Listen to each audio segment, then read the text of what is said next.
A very good morning to class 8. How are you? I think all are doing well. So in the previous class we had started the poem When I Set Out for Lyonesse by Thomas Hardy, जो कि एक बहुत ही ज्यादा eminent poet और writer थे and novelist भी थे, and he is also a bit of architect also.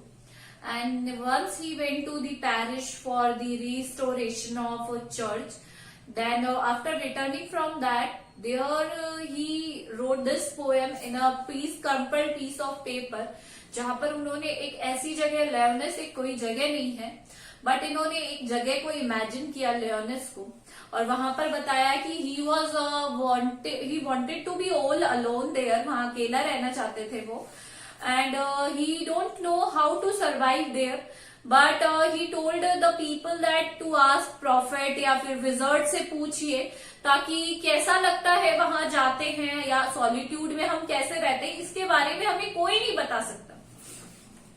हमने 2 स्टैंजास कर लिए थे. Now we will do the third stanza today. When I return from Lyonesse, जब मैं रिटर्न हुआ लियोनेस से, with magic in my eyes, मेरी आंखों में क्या आ गई थी, एक अजीब सी चमक थी या मेरी आंखों में जादू था. ऑल मार्क्ड विथ म्यूट सरमाइज, सरमाइज क्या होता है, गैस अंडरस्टैंडिंग, और मतलब मेरी आंखों में एक deep understanding, my eyes were showing a deep understanding towards the nature. My radiance rare and fathomless, radiance होता है ग्लो, चेहरे की जो चमक थी, रेयर अनकॉमन, फैथमलेस हो गया इनमेजरेबल, जिसे मेजर नहीं करा जाता.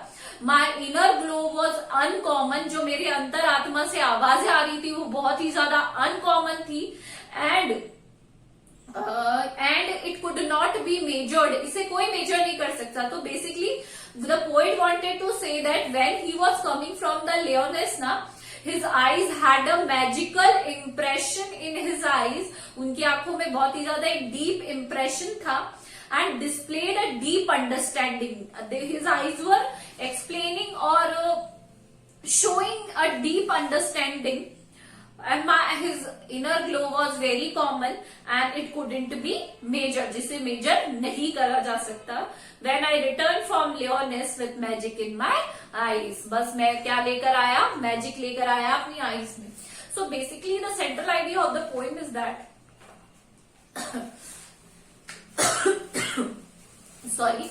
that the poet wanted to live his life in solitude, वो अपनी लाइफ को सॉलिट्यूड में जीना चाहते थे. But when he set out for in imagination, जब अपनी इमेजिनेशन में वो गए, then he thought that aloneness is not a bad thing, जो अकेलापन है वो कोई बुरी बात नहीं है. rather than this we should try to live alone. हम लोगों के साथ तो सभी रहते हैं, but we should try to be alone. Question answer discuss करेंगे. Working with the poem.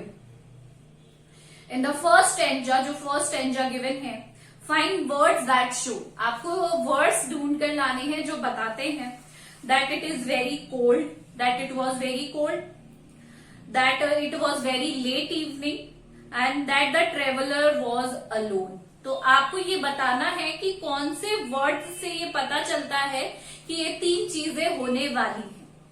So the words shows that very cold is rhyme. First stanza में आप देखेंगे राइम वर्ड गिवन है, तो राइम का ही मतलब होता है बहुत ज्यादा ठंड. तो आप कैसे लिखेंगे, the word that shows that it was very cold is rhyme. Second is it is was late evening. अब लेट इवनिंग में क्या होता है, या तो मून आ जाता है, पर मून जैसा कुछ दिया हुआ नहीं है फर्स्ट स्टैंजा में. वहां पर एक चीज दी हुई है स्टार लाइट, आप गौर से देखेंगे तो स्टारलाइट, स्टार्स कब आते हैं, जब रात होने वाली होती है या लेट इवनिंग हो जाती है, तो आप क्या लिखेंगे, स्टारलाइट.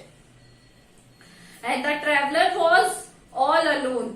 ऑल अलोन के लिए उसने, अब अकेला था, अकेले के लिए मैंने आपको first class last previous class में बताया था, lonesomeness is the word. Lonesomeness ही वर्ड है जिससे का मतलब क्या होता है, that the traveller was alone, right. Now the second question. Something had happened at Lyonesse. Lyonesse में कुछ तो घटित हुआ था. It was improbable, impossible या unforeseeable. और अब यहाँ पर क्या हुआ था आपको ये बताना. 3 वर्ड्स गिवन है. वहां पर कि क्या हुआ था। इम्प्रॉबेबल, जिसकी कोई, प्रोबेबल मतलब जिसकी कोई धारणा नहीं कर सकता। इम्पॉसिबल, ऐसी कोई चीज जो पॉसिबल नहीं है वो घटित हुई थी। या फिर अनफोर्सिएबल, जिसे हम देख नहीं सकते। तो अनफोर्सिएबल वहां पे चीजें हुई थी, because we can not see that but we can only imaginess imaginess is not a word, imagine the lonesomeness, solitude of the writer there, it is unforeseeable. क्या आएगा इसका answer? Unforeseeable. Now the second, pick out the two lines from stanza 2 से to justify your answers. तो वहां पर एक line दी हुई है stanza 2 में, मैं आपको बता देती हूँ कि इससे ये पता नहीं लगा जा सकता कि जिसे दूर का नहीं देख सकते, हम इमेजिन ही कर सकते हैं। That is, no prophet durst declare not with the wisest wizard what would come behind said Leonis while I should sojourn there. यही एक लाइन है कि कोई प्रॉफिट ये नहीं बता सकता, कोई विजार्ड हमें ये नहीं बता सकता कि आगे क्या होने वाला है।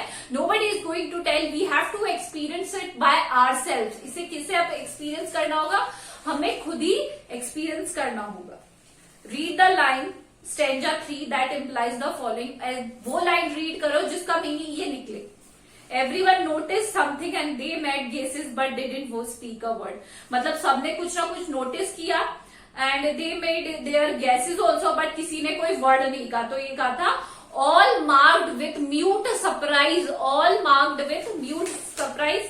स्टैंजा 3 की थर्ड लाइन है कि सब लोग एक म्यूट सरप्राइज में चले गए थे, सब आश्चर्यचकित रह गए थे, पर मौन आश्चर्यचकित रह गए थे कि they are not able to speak anything beyond that. कोई उसको एक्सप्लेन करने के लायक नहीं था।